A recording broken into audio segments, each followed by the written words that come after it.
വ്യായാമം ചെയ്താൽ മേഹിക്കും മധുരമുത്തമം എന്ന് ഒരു പ്രമേഹത്തെക്കുറിച്ച് ഉള്ള ഒരു പഴഞ്ചൊല്ലുണ്ട്.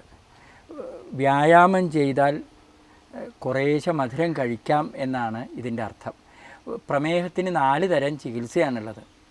1 വ്യായാമ ചികിത്സ, 2 മരുന്നുകളെ കൊണ്ടുള്ള ചികിത്സ, 3 ഭക്ഷണ നിയന്ത്രണം കൊണ്ടുള്ള ചികിത്സ, 4 പ്രമേഹത്തെക്കുറിച്ചുള്ള അറിവ്. ഇങ്ങനെ 4 തരം ചികിത്സ സംയോജിപ്പിച്ച് ചെയ്യുന്നതാണ് പ്രമേഹ ചികിത്സ. വ്യായാമം അതിൽ മുഖ്യമായിട്ടുള്ള ഒന്നാണ്. വ്യായാമം ചെയ്താൽ മേഹിക്കും മധുരം ഉത്തമം എന്നുള്ള ഈ പഴഞ്ചൊല്ല് നല്ലപോലെ വ്യായാമം ചെയ്താൽ പ്രമേഹം കാലക്രമേണ കുറയുമെന്നും അപ്പോൾ കുറേശ്ശെ മധുരം കഴിക്കാമെന്നും ഉള്ള ഒരർത്ഥം കൂടിയുണ്ട്. അതുകൊണ്ട് വ്യായാമം പ്രമേഹ ചികിത്സയിൽ ഏറ്റവും ഫലപ്രദമായ ഒരു ചികിത്സയുടെ ഭാഗമാണ് എന്നാണ് ഇതുകൊണ്ട് പ്രധാനമായി മനസ്സിലാക്കേണ്ടത്. മധുരം കഴിച്ചു എന്ന് വെച്ച് പ്രമേഹത്തിന് ദോഷമൊന്നുമില്ല. അതുകൊണ്ട് വ്യായാമം ചെയ്താൽ അത് കൂടുതൽ ശരീരത്തിൽ നിന്ന് ഗ്ലൂക്കോസ് പോകുന്നതുകൊണ്ട് കാലക്രമേണ പാൻക്രിയാസിലെ കോശങ്ങളെ ഉത്തേജിപ്പിക്കുവാൻ ഈ വ്യായാമത്തിന് കഴിയുന്നതുകൊണ്ട് കുറേശ്ശെ മധുരം കഴിച്ചാലും ദോഷമില്ലാത്തൊരവസ്ഥ കാലാന്തരേണ വരും എന്നാണ് ഈ പഴഞ്ചൊല്ലുകൊണ്ട് അർത്ഥം ഗ്രഹിക്കേണ്ടത്. എനിക്ക് 36 വയസ്സുണ്ട്. ദാഹം വളരെ കൂടുതലായി അനുഭവപ്പെടുന്നു.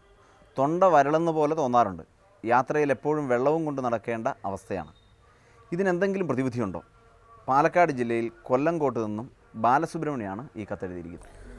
അത് പല തരത്തിലുള്ള രോഗലക്ഷണങ്ങളെ കൊണ്ടുവരാം. ഇപ്പോൾ സാധാരണയായിട്ട് ദാഹം എന്ന് പറഞ്ഞാൽ നമ്മൾ പ്രമേഹം എന്നാണ് ആദ്യം ധരിക്കുക. അപ്പോൾ ഡയബറ്റിക് ഉണ്ടെങ്കിൽ ദാഹം വരാം. പിന്നെ അതുപോലെ ഈ കൂടുതൽ ഇപ്പോൾ കൊളസ്ട്രോൾ ഉള്ള ആൾക്കാരിലും പല ആൾക്കാരും ദാഹം കൂടുതൽ പറയുന്നുണ്ട്. ഇത് മേധസ് കൂടുതലുള്ള ആൾക്കാർ, ഫാറ്റി ആയിട്ടുള്ള ആൾക്കാരിലും കൂടുതൽ ദാഹം പറയുന്നുണ്ട്. സാധാരണയായിട്ട് ഒരു 90% ദാഹം കൂടുതലെന്ന് പറഞ്ഞാൽ ഇന്നിപ്പോൾ ഡയബറ്റിക് എന്നുള്ള എനിക്കാണ് നമ്മൾ ആദ്യം അതിനെക്കുറിച്ച് ചിന്തിക്കുക. ദാഹം കൂടുതലിന് പല തരത്തിലുള്ള ഈ ചുക്കുവെള്ളപ്പൊടി പോലെയുണ്ട്. ഇതിപ്പോൾ പണ്ടൊക്കെ ആദ്യം വളരെ എഫക്റ്റീവായിട്ട് വളരെ ഒരു 5-10 ഗ്ലാസ് വെള്ളം കുടിച്ചിട്ടും പിന്നെയും ദാഹം ഉണ്ട് എന്ന് പറയുന്ന കേസുകളിൽ ഈ മാറോട് ഇട്ട് വെള്ളം പഴിപ്പിച്ച് വെള്ളം കുടിച്ചാൽ പെട്ടെന്ന് ഒരു ഗ്ലാസ് കുടിച്ചാൽ പെട്ടെന്ന് ദാഹം നിൽക്കും. ഞാൻ അനുഭവത്തിൽ വളരെയധികം പറയുന്നുണ്ട്. അനുഭവത്തിൽ നമുക്ക് കാണാൻ സാധിച്ചിട്ടുണ്ട്. അതുപോലെ ഈ വൃക്ഷാതന്യാദി ചൂർന്നിട്ട് ചുക്കുവെള്ളം ഉണ്ടാക്കുക, അതിൽ ബൃഹത്യാദി ചൂർണം, അതൊക്കെ കുറച്ചൊരു ഡയൂറിറ്റിക്കുമാണ്. അപ്പോൾ അത്തരം ചൂർണം കൊണ്ട് വെള്ളം തിളപ്പിച്ച് കുടിക്കുന്നതും ഈ ദാഹത്തിന് ശമിക്കാൻ വളരെ ഫലപ്രദമാണ്. പാലക്കാട് ചെമ്പൈ സംഗീത കോളേജിൽ നിന്ന് ഗാനഭൂഷണം പാസ്സായ ഒരാളാണ് ഇതെഴുതുന്നത്. സംഗീതരികളും ഗസലുകളും നടത്താറുണ്ട്, ഗാനമേളകളും നടത്താറുണ്ട്. കുറച്ചു കാലമായി ഒരു അസുഖം എന്നെ അലട്ടുന്നു. പാടിക്കൊണ്ടിരിക്കെ ഹൈ പിച്ചിലും ചിലപ്പോൾ താഴ്ന്ന പിച്ചിലും തൊണ്ട കെട്ടിപ്പോകുന്നു. ആരോ പിടിച്ചു വലിക്കും പോലെ പെട്ടെന്ന് ശബ്ദം മുറിഞ്ഞു പോകുന്നു. വേദനയൊന്നും അനുഭവപ്പെടുന്നില്ല. സാധകത്തിൻ്റെ കുറവുകൊണ്ടായിരിക്കുമെന്നാണ് ആദ്യം കരുതിയത്. പക്ഷേ എത്ര സാധകം ചെയ്താലും വേദികളിൽ ഈ അനുഭവമുണ്ട്. എൻ്റെ കരിയറിനെ തന്നെ ബാധിക്കുന്ന ഒരു പ്രശ്നമാണ്. എന്തെങ്കിലും ഒരു പരിഹാരം പറഞ്ഞു തരണമെന്ന് വേണുഗോപാൽ മണ്ണാർക്കാട് നിന്ന് ചോദിക്കുന്നു. അത് കൂടെ പല കാരണങ്ങളുണ്ടാവും. കൂടെ വരുന്നുണ്ടോ, അത് എപ്പോഴെങ്കിലും ഒരു ത്രോട്ട് ഇച്ചിങ് ആണോ, ഇറിറ്റേഷൻ ആണോ, അങ്ങനെ പല കാര്യങ്ങൾ അറിഞ്ഞിട്ട് വേണം. പക്ഷേ എങ്കിലും ജനറലായിട്ട് പറയുകയാണെങ്കിൽ കടുക്ക അതിന് നല്ലൊരു ഇതാണ്. കടുക്ക പൊടിച്ചിട്ട് തേനിൽ ചാലിച്ച് കഴിച്ചാൽ ഈ കഫത്തിൻ്റെ ഇതിന് വളരെയധികം ഫലം കാണുന്നുണ്ട്. അതുപോലെ മഞ്ഞൾ നല്ലൊരു ത്രോട്ട് സൂത്തനിങ് ആയിട്ടാണ് പറയുന്നത്. മഞ്ഞൾ ഈ കഫക്കെട്ടുള്ള ആൾക്കാരിൽ, ചുമയുള്ള ആൾക്കാരിലൊക്കെ മഞ്ഞൾ അല്പം പാലിൽ കഴിക്കാനൊക്കെ പറയുന്നുണ്ട്. അതിനൊക്കെ കുറച്ചുകൂടി ഇഫക്റ്റീവായിട്ട് ഈ കടുക്ക പൊടിച്ചിട്ട് തേനിൽ കഴിക്കുന്നതാണ് കുറേ കൂടി ഈ ത്രോട്ടിൽ ഇതിന് നന്നായിട്ട് പറയുന്നത്.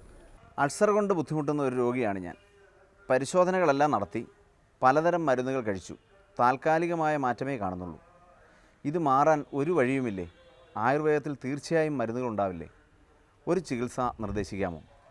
കോട്ടയം ജില്ലയിൽ നിന്നും മുട്ടം ചന്ദ്രഭാനു CK ഇത് ചോദിച്ചിരിക്കുന്നത്. അല്ല, ഈ ഫുഡ് ഹാബിറ്റ്സ് ചേഞ്ച് ചെയ്യാണ് ഈ അൾസർ കാര്യങ്ങളിൽ ഫുഡിൽ വളരെ നമ്മൾ ശ്രദ്ധിക്കേണ്ടതുണ്ട്. അതായത് ഫാസ്റ്റ് ഫുഡ്, കൂടുതൽ ഫ്രൈഡ് ആർട്ടിക്കിൾസ്, ചില്ലി, കൂടുതൽ മുളകുള്ള ആഹാരങ്ങളൊക്കെ കഴിയുന്നു വർദ്ധിക്കണം. പിന്നെ സമയാസമയങ്ങളിൽ ഭക്ഷണം കഴിക്കുക, ഇതൊക്കെ വളരെ ആവശ്യമുള്ളതാണ്. പിന്നെ അൾസർ വരുന്നതിൻ്റെ പ്രധാന കാരണം കൂടുതൽ ഈ ഇപ്പോൾ നോൺ വെജ് ചിക്കൻ പ്രോഡക്റ്റ് കൂടുതൽ കഴിക്കുന്ന ആൾക്കാരിലും മുളക് കൂടുതൽ കഴിക്കുന്ന ആൾക്കാരിലും ഡൈജഷൻ ശരിയായ രീതിയിലല്ലാതെ ഇപ്പോൾ കോൺസ്റ്റിപ്പേഷൻ ഒക്കെ ഉള്ള ആൾക്കാരിലും അൾസർ വരാൻ കാരണമുണ്ട്. അത്തരം കേസുകളിൽ പാല് ഇതിന് നല്ലൊരു ആഹാരമാണ്. പാല് ചേർത്ത മരുന്നുകൾ, ഇപ്പോൾ രസോനാദി കഷായം അല്ലെങ്കിൽ സപ്തസാരം കഷായം, ഇത് കഴിച്ചാൽ അൾസറിന് വളരെയധികം എഫക്റ്റീവായിട്ട് കാണുന്നുണ്ട്. ഈ രസോനാദി കഷായം വെച്ചാൽ പ്രധാനമായിട്ട് വെളുത്തുള്ളിയാണ് അതിൽ മെയിൻ ഇൻഗ്രീഡിയൻറ്റ്.